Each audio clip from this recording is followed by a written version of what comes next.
Okay, for those of you who have not met Michele yet, she works with our company, Social Engineer. This is Michele Fincher.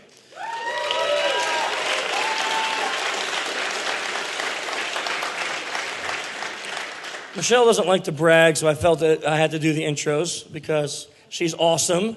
So Michele is a psychologist. She's an ex-U.S. Air Force Academy professor, and she's small and Asian, which means she's like the perfect social engineer. So like, I don't even know how you get around any of this. She's our secret weapon, okay? And what she's going to talk to you about today is psychology and how it ties into social engineering. So everybody, big round of applause for Michele.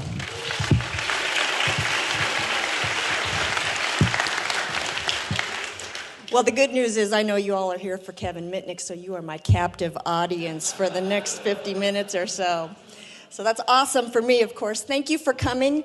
I think a lot of people have questions about psych, which are kind of interesting. Who all here took psychology in some form, high school, junior high school, college? Okay, so you have been exposed to a lot of the studies that I'm going to talk about today, but what you have to understand is that a lot of these are old, they're classics, and they're relevant because they're not necessarily things that we can repeat today.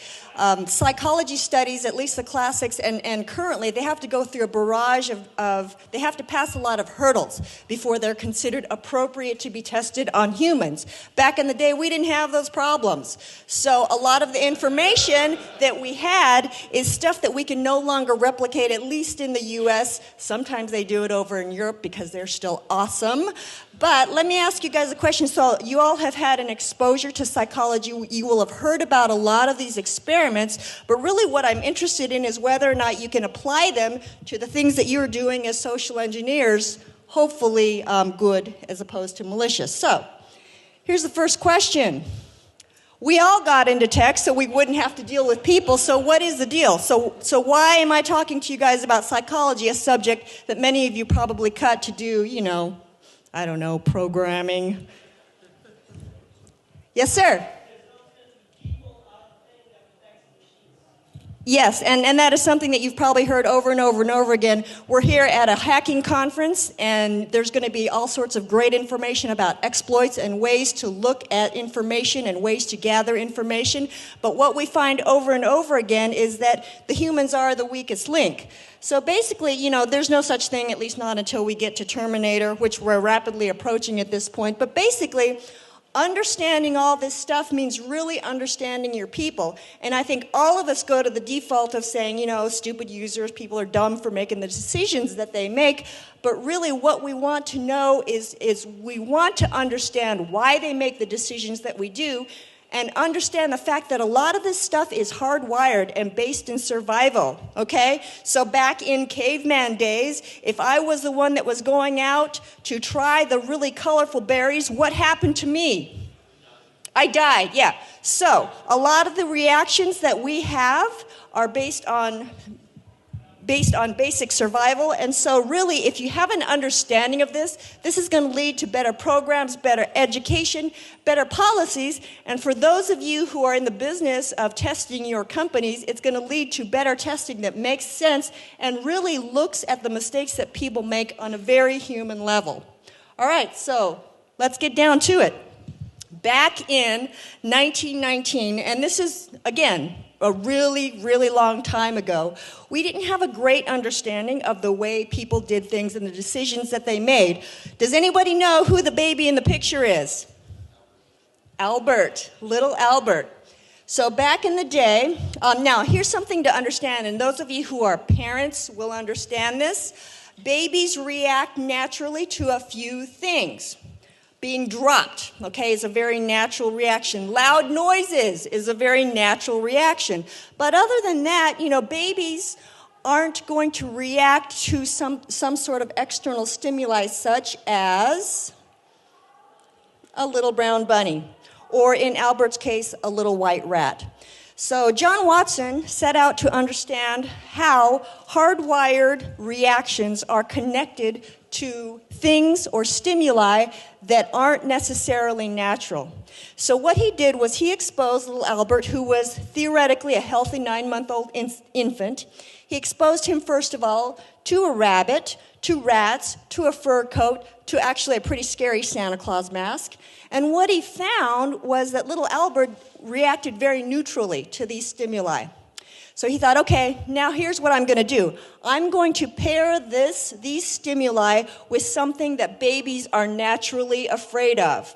So for a while, every time that a white rat or a rabbit was dropped onto little Albert's lap, he would hit a metal bar against another piece of metal really loud, creating that natural fear reaction. I know, this is really sad, right? So after a while, what he found was that every time a rat was dropped onto little Albert, he would cry. And you guys know why, right? You're nodding, gentlemen, here in the front. Yep, so we've got classic conditioning going on. So we've got a fear response that has been associated with a stimulus, and unfortunately what they found was it generalized. So not only was Albert afraid of rats, he was afraid of rabbits, he was afraid of fur coats, he was afraid of the Santa Claus mask after a while because it had become paired with something that was very scary.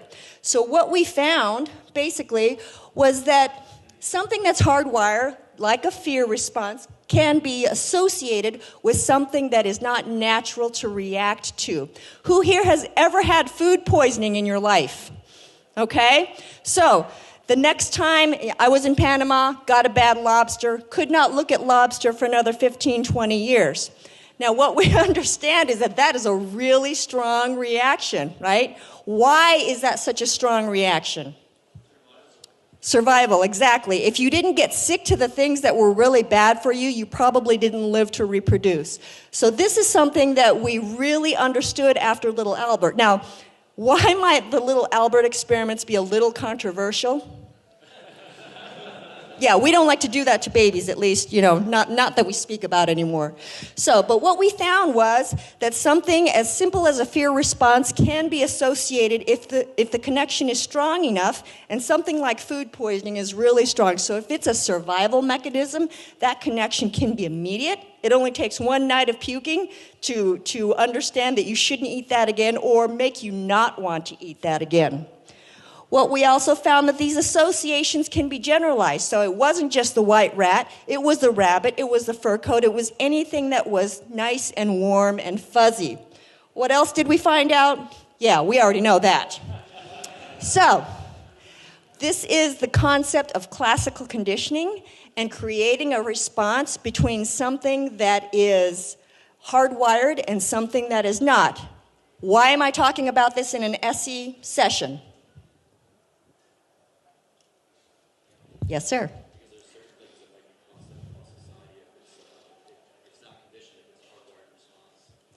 Okay, so let me ask you guys this. Anybody here like doing IT security? Many of you, yes. What is the response when you walk into a room? Yeah, okay, so basically the bottom line is people can be conditioned to respond in certain ways. How is your population conditioned to respond to emails? Delete, if you're lucky, yes. But generally,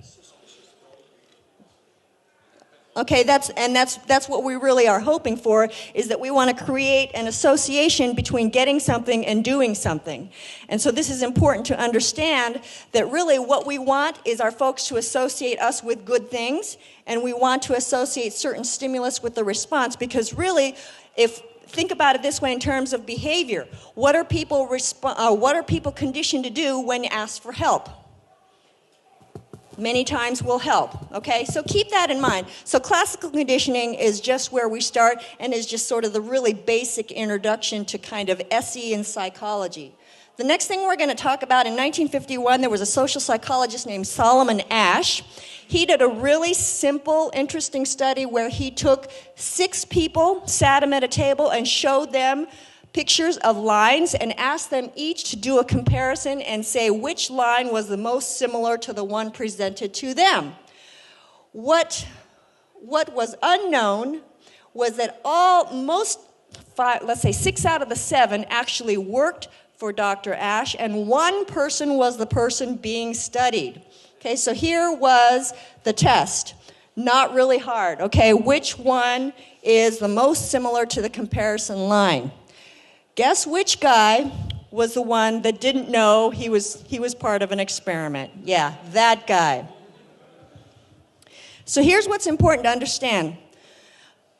When presented with a task where they had to report out loud, okay, and this guy was near the end of the line, and he heard the answers that everyone else was given, what he found was that about over 30% of the time, people conformed to the group even when it was blatantly wrong.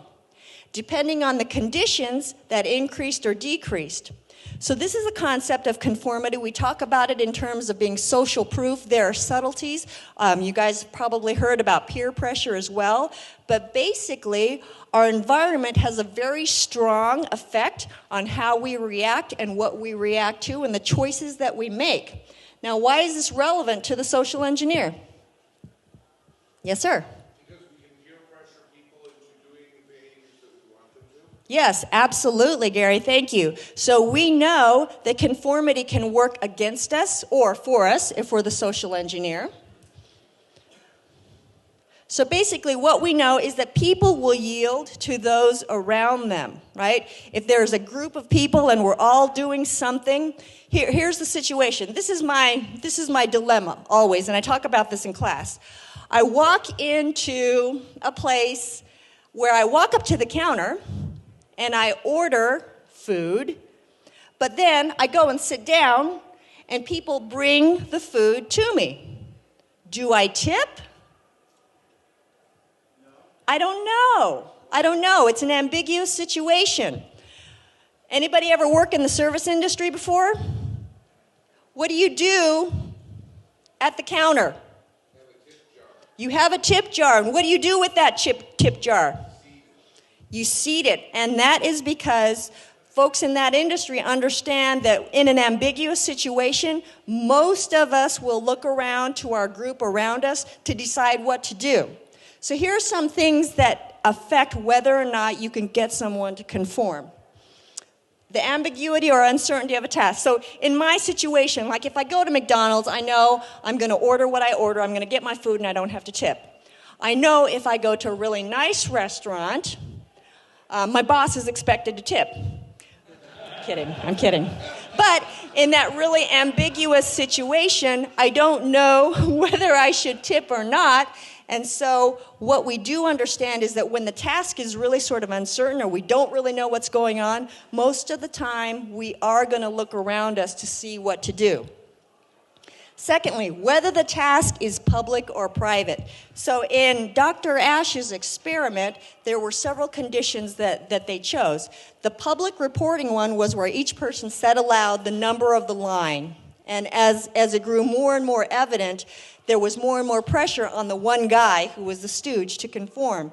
When we have to do this in a very public venue, we're much more likely to conform, right? It makes sense. We don't want to be the guy that sticks out. We don't want to be the guy that gets killed. So, but what he did find was that the task wasn't that hard. So in control situations where people could just report whatever they wanted, or in situations where people could write on a piece of paper, it was like less than 1% that people reported the wrong answer. So we do know that when we're in a public situation and people are looking at us, that there is a very strong consensus and there's a pressure on us to conform. How many others in the group? So if it's just like you and one other guy, not a big problem, right? You're going to give the right answer, and it's not going to be an issue, and you're not going to feel weird or stupid. But as the numbers grow and the consensus grows, it really becomes problematic because now you're like the guy that's sticking out. And I think all of you can probably relate to this. This isn't rocket science, but it was relevant at the time because what we didn't realize is that conformity is a really strong aspect of our behavior.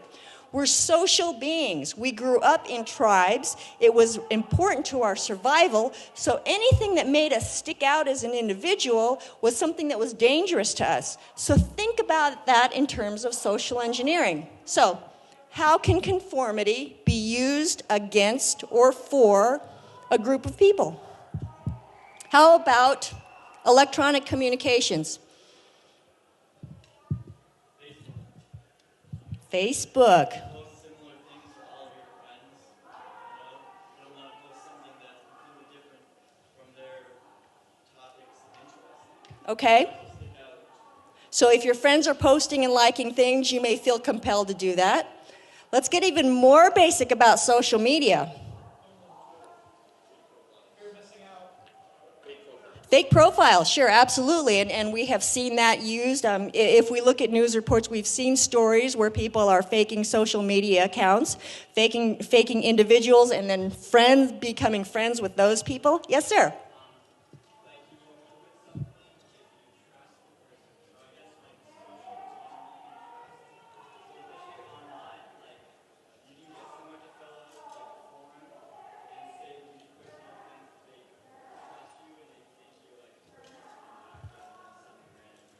Okay, that's great. So that is getting a communication from somebody who is known or known to others? Yes, absolutely. Yes, sir? As I'm sure you know, essentially saying, as I'm sure you're aware, and then continuing on, creating that sense of everyone else knows this but you. Sure, absolutely. I think that's a great point as well. So we can talk about how deadly this is in sort of electronic communications. What about impersonation? Yeah, that's really loud.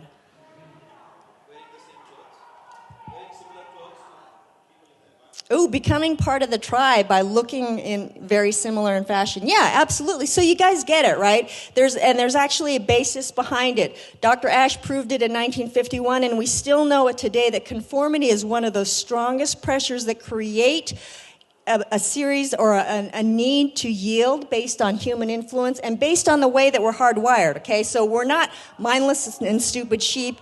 Kids and teenagers are yielding to peer pressure, but it is because this is a very strong mechanism in all of us. And I think, again, as we understand that better, we'll understand why it's not because people are mindless sheep, but because there really is a basis for it. And really, it helped us survive in the past.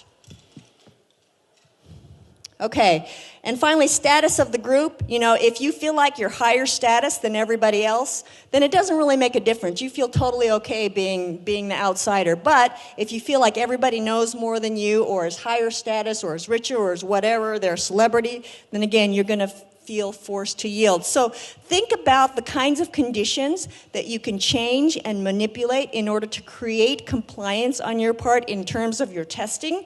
And that is something that again, is one of the strongest factors when it comes down to human influence. All right, so we've talked about classical conditioning, and we've talked about this idea of conformity. Let's move forward a little bit in time. And now we get to 1961 and Dr. Stanley Milgram, who was actually a student of Dr. Ash. And he was really interested in sort of looking at a very specific aspect of conformity, and that is how we conform to authority figures. So this is the setup, right? You've agreed to participate in a learning experiment. You're split up into groups of two. You've got a teacher and you've got a learner. The task is to memorize word pairs, all right? And as the learner, you're strapped to a chair, and every time you get the word pair wrong, you get a slight electrical shock. You can see here that it starts here at 15 volts. The shock is very slight. And this is a picture of the actual panel that they looked at. It goes all the way up to XXX, past danger severe shock, 450 volts. Now here's the interesting things about the Milgram experiment. The learner, the guy getting the electric shock, was actually part of the experiment. The shock wasn't real, so the only person being experimented on was teacher. Milgram was interested in our level of obedience or compliance to an authority figure. And he varied the conditions. This is a controversial study, as you can imagine. But what he found was that depending on the conditions, over 2/3 of the population was willing to go all the way to 450 volts severe shock. Now, that sounds really scary, and I think it's scary to all of us to think that we would be willing to administer what is potentially fatal shock to somebody that we don't know simply because we're told to. But really, it came down to the authority figure and the conditions under which they were asked to do so. So if you have a doctor who's running an experiment from Yale University in a lab coat, you're much more likely to get compliance than if you're Peter in his cargo pants and a black t-shirt. So we know that, but here's the thing to take away then, is that we have conformity, and if you are able to create a vision of authority, you're much more likely to get obedience. So let's take a quick look at a clip, and this is actual footage. This will show actual footage from the Milgram studies.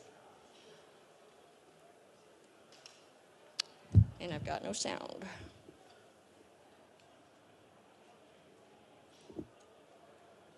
Try it. In order to understand how people were induced to obey unjust regimes and participate in atrocities. Sorry.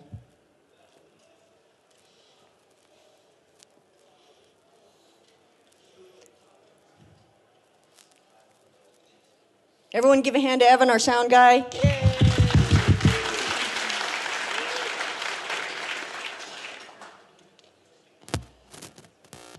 Now it's going to blast everybody's ears out. Are you ready? Touches the heart. He set up an experiment. That's even worse. They were told they were taking part in scientific research to improve memory. Here we go. Would you open those and tell me which of you is which, please? Teacher. Learn. Teacher.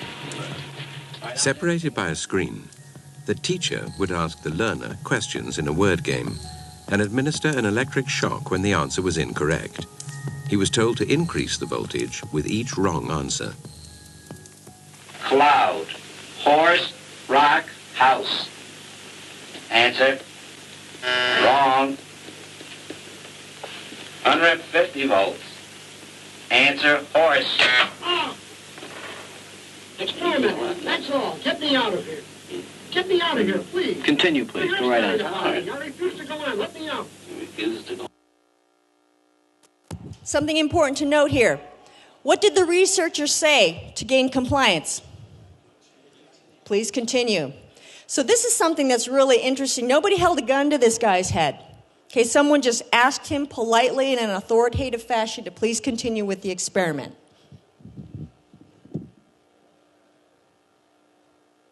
The experiment requires you continue, teacher. Please continue. Participants didn't know that the learner was really an actor and the so-called shocks harmless. You're going to get a shock. 180 volts. I can't stand the pain. Let me out of You here. can't stand it. I'm not going to kill that man there. I mean, who's going to take the responsibility if anything happens to that gentleman? I'm responsible for anything that happens here. Continue, please. All right, next one. Slow. Okay, here's another really important point. Who was responsible for the actions? The doctor, okay? So there is a transfer of responsibility that takes place. If this guy dies, who's going to have to answer for it? And so, again, there is a tendency for all of us when we are in the presence of an authority figure to transfer that responsibility. And what that does is create a condition where we're sort of mindlessly going along with things. So, again, think about the SEA applications when we get to it. Oh, walk, dance, truck, music. Two-thirds of volunteers were prepared to administer a potentially fatal electric shock when encouraged to do so by what they perceived as a legitimate authority figure. In this case, a man in a white coat. 375 volts. I think something's happened to that fellow in there. I don't get no answer. He was hollering with less voltage. Can't you check in to see if he's all right, please? Milgram's findings horrified America. They showed that decent American citizens were as capable of committing acts against their conscience as the Germans had been under the Nazis. So why would this guy comply? Now, we're talking about authority, but we're also talking about a lot of different concepts as well. All right, so we yield to legitimate authority figures. We transfer responsibility to them. But what else is going on here? Certain conditions make a difference. The Milgram experiment was replicated a number of different times with a number of different conditions. Some all the way up to the conditions under which teacher had to hold the guy's arm down onto a shock plate to administer the learning experience. As you can imagine, that started to drop off in terms of compliance. There were conditions under which the authority figure was behind a curtain. As you can imagine, that also created conditions under which people felt better about disobeying.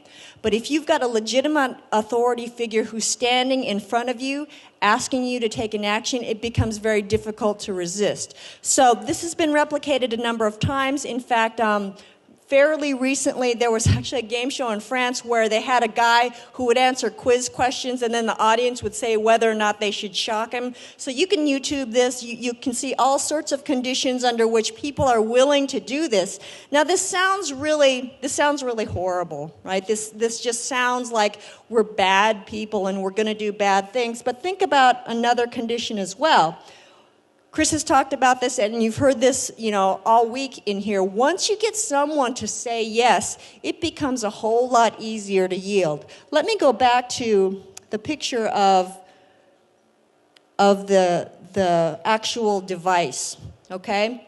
15 volts, that's a little tingle, right? That feels okay. Clearly, if you start at 450 volts, that's not okay. At what point do you start to feel like it's not okay? Now, if you've already agreed to 15, and you've already agreed to 30, and then you go to 45, and you're getting more uncomfortable, what has happened at that point? You're desensitized, absolutely. And what else? You are absolutely complicit, and why does that create greater obedience?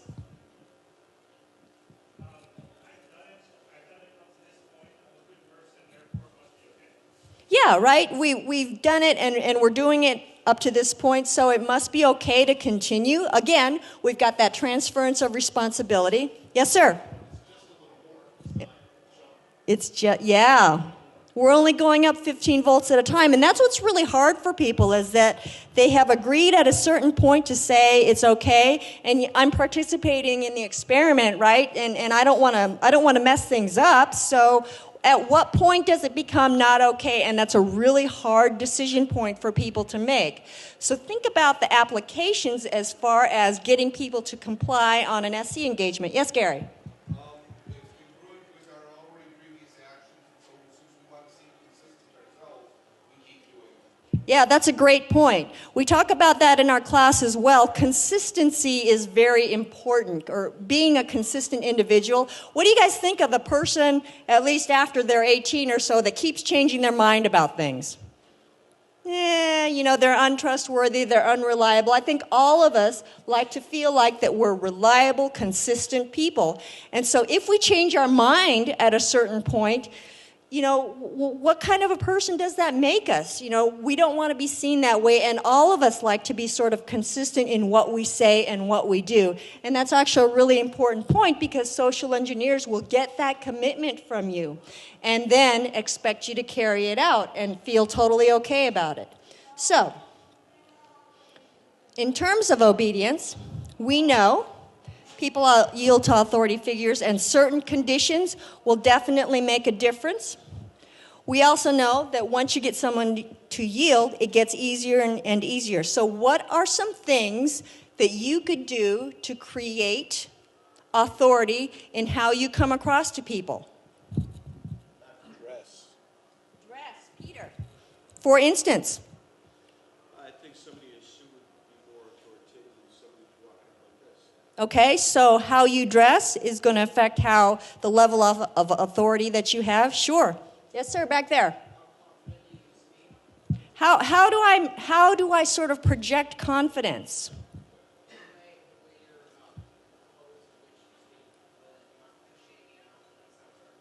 Oh, this is great. Stand up for me, please, sir. Stand up on the chair for me, please, sir. Okay. Give me a superhero stance.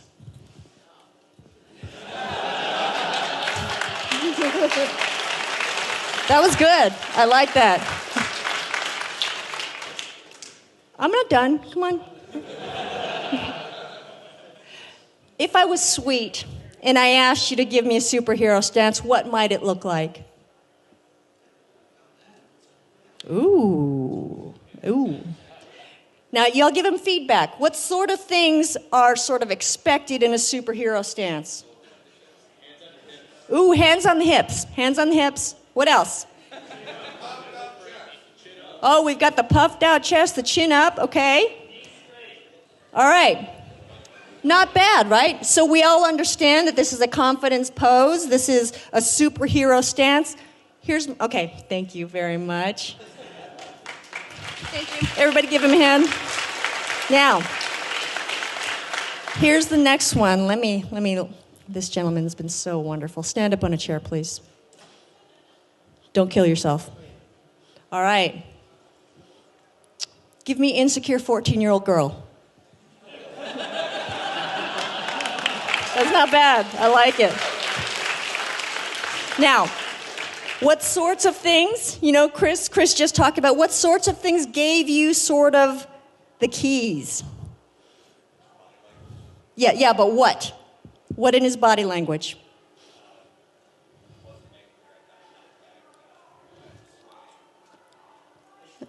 Okay, facial expression. So, yes, sir.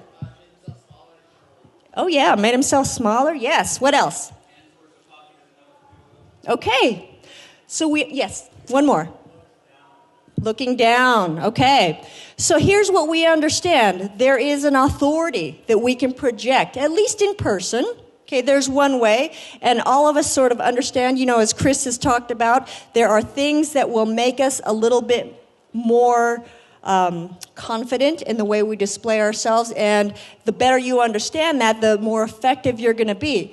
Now, when we're not in person, the task of gaining obedience becomes more challenging. So what if you have an engagement where you're just on the phone and you're trying to create a sense of compliance just over the phone?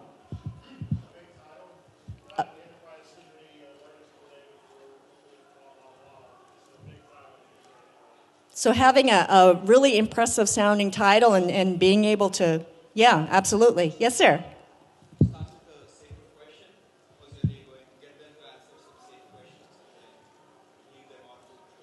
Okay, that's good. So we've got compliance, and you're going to lead them and get them to talk more and more. Okay? And authority. Brent. You have to know what you're going to say and sound confident while you're saying it. Okay, so sounding confident is key, right? I think you saw yesterday and today a lot of our folks participating, and some people get a little nervous, and that you convey that over the phone, and people will react to that. And so when you are trying to gain compliance over the phone, having a sense of authority is really important. Yes, sir, in the red shirt in the very back.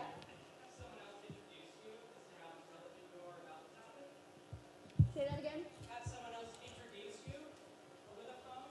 This guy's really good. He's damn good at what he does. Sure, and creating, and again, using conformity, that idea of social proof, right? Having someone else introduce you, because if someone else introduces you, then it must be true. Absolutely. Yes, sir? Raising your questions in a way that expects compliance rather than begs a favor. Ooh, nice. Give me an example.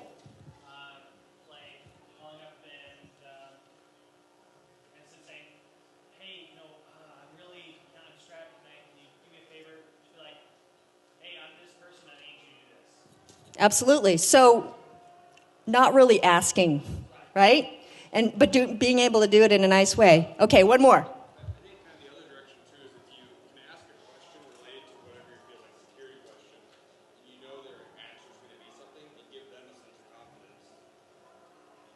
They want to impress you, and you give them control.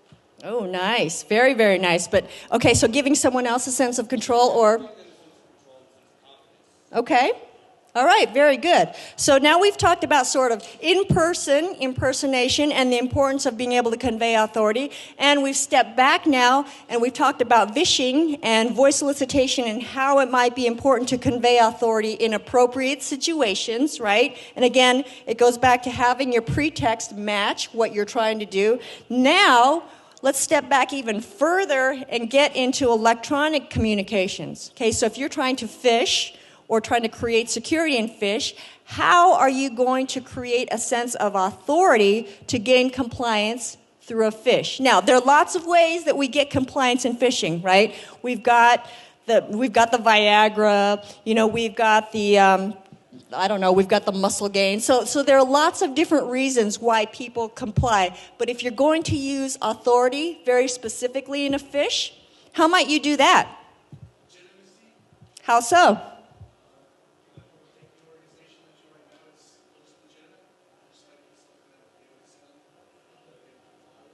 Okay, so if we can sort of create legitimacy, and how might we do that? Formatting?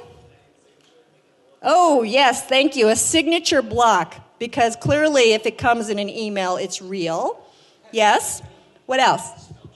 Yeah, using spell check, always helpful. Yes? Yes, sir. Getting as much information about someone as you can before attempting to fish them, so that you look like a reasonable request, that tip will be coming to them. Okay, so you can see how the equation becomes a little bit more complicated as you move further and further back from direct influence, right? So if you're in person, it can be relatively easy, depending on your pretext and depending on who you are. And then as you move back to electronic communication, it can become more complex simply because you are that much more removed from that individual. Yes, sir?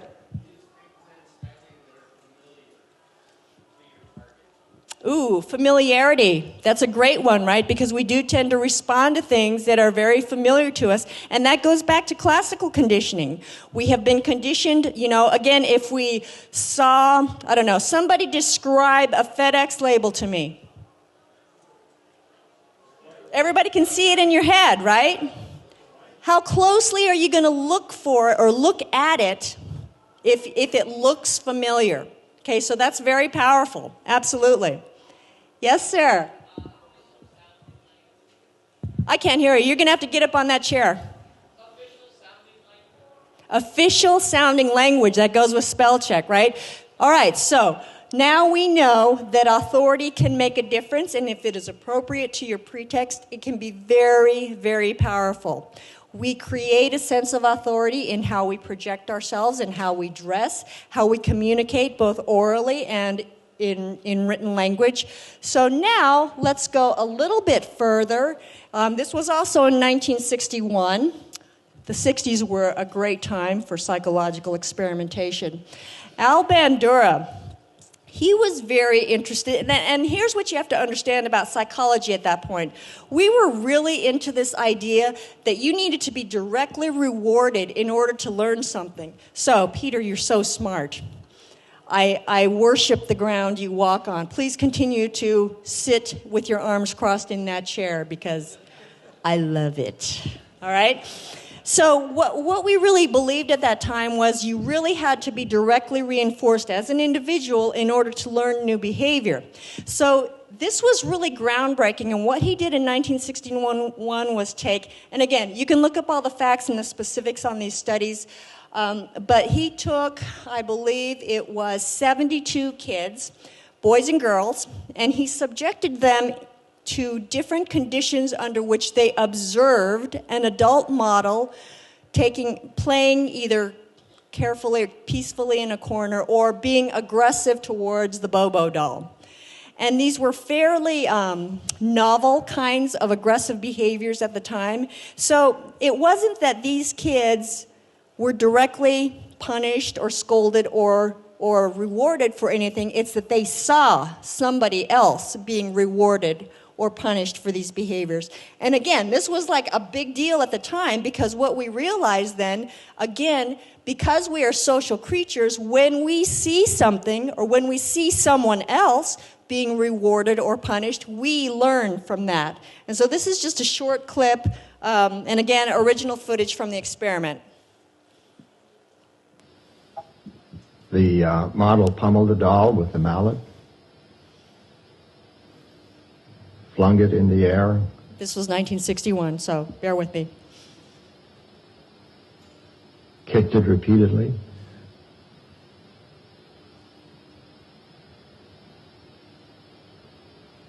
threw it down, and beat it. That's not a beating. That's, that's fun as far as I'm concerned, but all right. It was once widely believed that seeing others vent aggression would drain the viewer's aggressive drive. As you can see, exposure to aggressive modeling is hardly cathartic.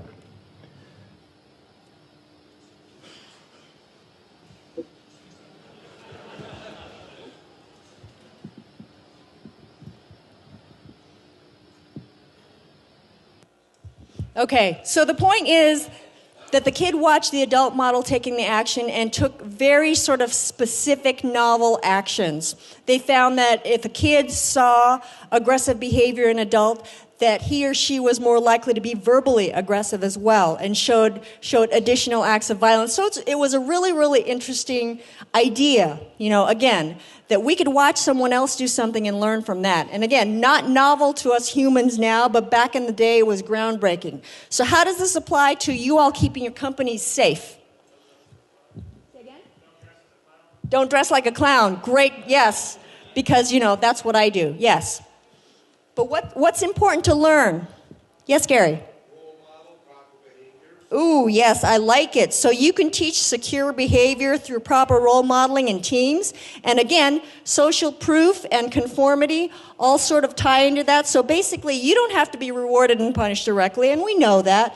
But really, we want to create safety through teams and role modeling. Okay, so I'm going to sort of get through this last one because this one is the one that is most interesting to people. Phil Zimbardo, back in 1971, if I'm not mistaken, did a really interesting and controversial experiment that we can't redo today for lots of different reasons. But what he did was he set up a prison in the basement of Stanford University, and took 24 healthy college-age males and randomly placed them into role of prisoner or role of guard. Now, what he found was that the experiment was supposed to last for 2 weeks, and he had to shut it down after 6 days, because what he found was that people identified so strongly with their roles that it became really sort of an unsafe sort of psychological environment.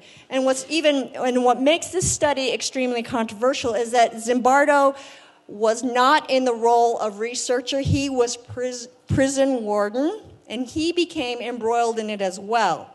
So this is a really interesting study that talks about how roles and the roles that we place people in can really affect their behaviors and their decision making. So I'm going to show you a brief clip from this, and we'll talk about it.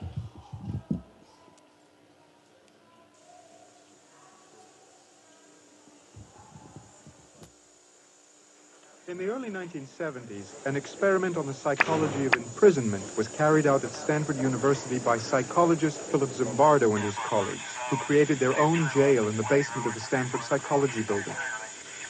The students who volunteered for the study were carefully tested. Each had to be psychologically and physically healthy to participate. Some students were then randomly selected to act as prisoners, while others became guards. The researchers surprised the prisoners by having them arrested at their homes and dormitories. The prisoners went a series of rituals to establish their new lowly status. They lived in tiny cells 24 hours a day, cut off from their usual surroundings. What is happening to prisoner 819?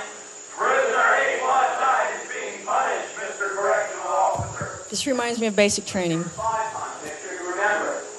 Prisoner 819 is being punished, Mr. Correctional Officer. Down. Up. The guards, however, only worked 8-hour shifts, and they returned to their normal routines as students when off the job. Up. 5 right 6 in our belly roll. It's a push-up. Keep that back straight. Down. What happened surprised everyone, including Zimbardo. The illusion became the reality. The boundary between the role each person was playing and his real personal identity was erased. Keep it straight. Nice boys became brutal guards. Healthy kids got sick. Get in that bag then. You're not going to hurt a kid. Active ones became passive and zombie-like prisoners. Okay, I'm not going to take the time to play all of this.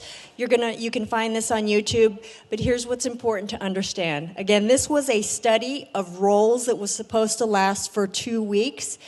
Dr. Zimbardo himself shut it down after 6 days because what happened was a research assistant came into the environment and basically said, "Do you understand what's happening here? This is immoral, what you are doing." But what's really more interesting is that the rapidity with which things started to come out in the prisoners and guards. The first prisoner had to be released for extreme stress conditions after 36 hours.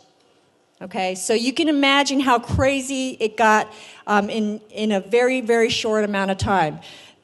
Again, the guards only had 8-hour shifts, but when the prisoners staged a riot, the guards actually volunteered to stay overtime to help quell the riot. So, again, this is a very scary experiment, not in terms of specifics here, but think about the environments that you create and the roles in which you place people and the kinds of conditions under which your folks have to make decisions about whether or not something is safe. So, we basically have a response to the environment. We have a response to roles. So your people get entrenched in their roles.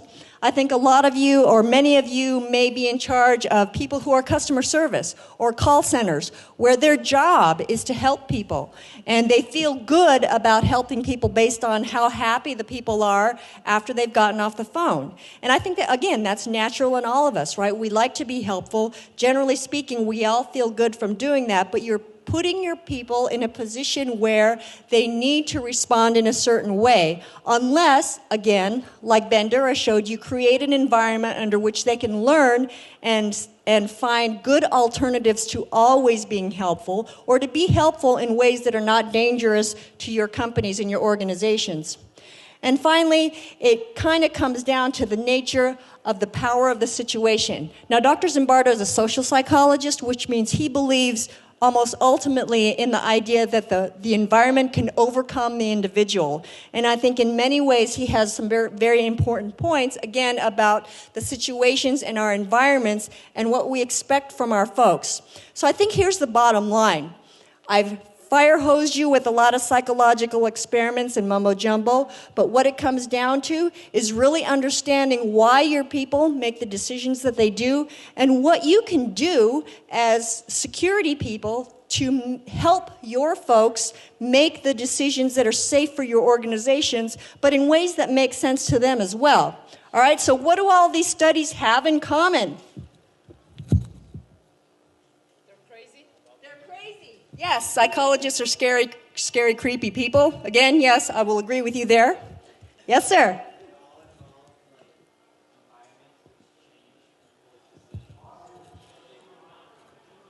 They all involved environments that change people's decisions. Yeah, exactly. What we are talking about are the ideas of influence and manipulation.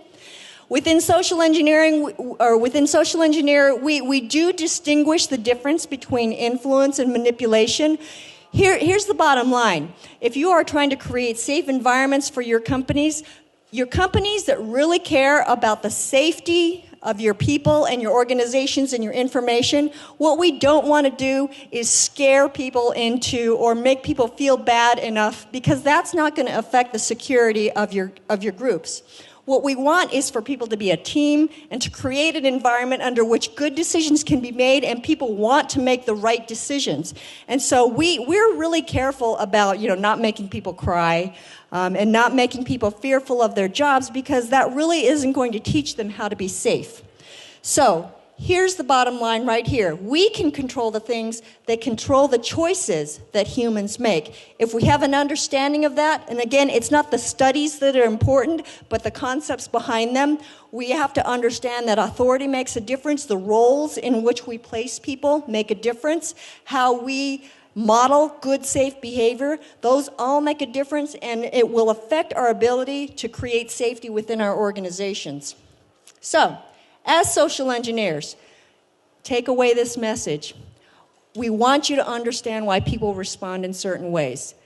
I will agree that there is a certain percentage of the population that will click on a fish no matter what, over and over and over again. I know. But for the most part, people are going to respond in certain ways because the environment that's been created will nudge them in a certain direction. You can develop, if you understand this stuff, you can develop good education that's going to mitigate these tendencies as much as possible and make changes to your environment, make changes to the roles and the conditions under which your people have to make decisions, and that's going to go a long ways towards making your organization safe. But really, when it comes down to it, Dr. Freud said it best, sometimes a cigar is just a cigar, and that's pretty much it. I think I can take one or two quick questions. Yes, sir?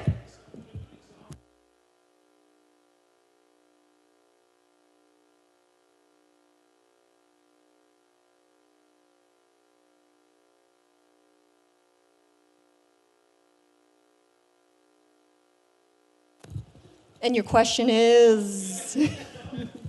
Yes, and I would say that depends, right? Depends on your organization, depends on the personalities, depends on the teams. One more. Yes, sir?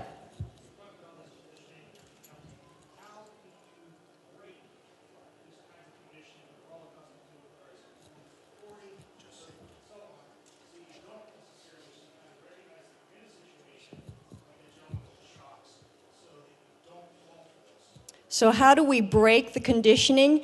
And unfortunately, since we are opposed to using electrical shocks, generally speaking, on our population, it does come down to repetition. And I know it gets boring for you guys, and I know it gets time-consuming, but people need to hear over and over and over again, here are the conditions, here are the choices I have to make, and here is the way to make that choice. And that's why we kind of talk about education being a continual process and necessary all the time. Okay, one more. Is that really breaking conformity or just reestablishing a different set of rules? Ooh, that's a good question. I think we could talk about this one for a very long time and argue, but you're right, what we're doing is modeling different behavior and creating different environment and creating sort of conformity along a more safe path, and I think that's a great point to make. Thank you very much, sir. Okay, that's all the time I have.